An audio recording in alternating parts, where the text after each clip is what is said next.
ظلم، جبر اور ناانصافی کی انتہا ہو چکی ہے۔ کبھی جج صاحب بیمار، کبھی سرکاری وکیل بیمار، اور کچھ نہیں بن پڑا تو لفٹ خراب۔ ہم سمجھتے ہیں کہ اس سے زیادہ ظلم زیادتی نہیں ہو سکتی کہ ایک تو یہ 3 سال کی جو بے شک غلط کیس ہے، غلط سزا ہے، جیسی بھی ہے، صحیح ہے غلط جو بھی ہے، 3 سال کی سزا فرسٹ ڈے سسپینڈ ہوتی ہے قانون میں۔ آج کوئی 20 دن ہونے کو آ گئے ہیں۔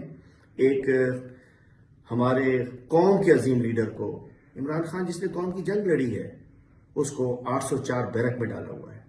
میں کہنا چاہتا ہوں اسلام آباد کی عدالت پہ جو انصاف کا قتل ہوا ہے، ہم افسوس ہے اس کے اوپر کہ پہلے ایک دو مرتبہ پھر وہ بیمار ہو گئے۔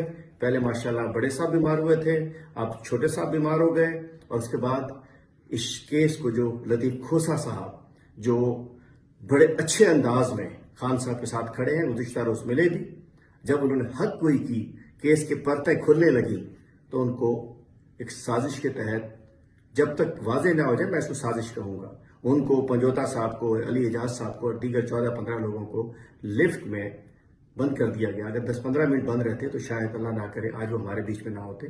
تو یہ پوری قوم دیکھے کہ کیا ہو رہا ہے، کیا ہو رہا ہے۔ انصاف کی راہ میں رکاوٹیں ڈالی جا رہی ہیں، اور اس کے لیے کبھی کوئی بیمار ہو رہا ہے، کبھی کسی کو لفٹ میں بند کیا جا رہا ہے۔ لیکن انشاءاللہ ظلم کی سیارات ختم ہوگی، ختم ہو کر رہے گی، انصاف ملے گا، اور انشاءاللہ قیدی نمبر 804 اپنی بیرک سے نکل کر زمان پارک میں آئے گا، بنی گالا جائے گا، اور اس کے بعد وزیر اعظم ہاؤس جائے گا انشاءاللہ۔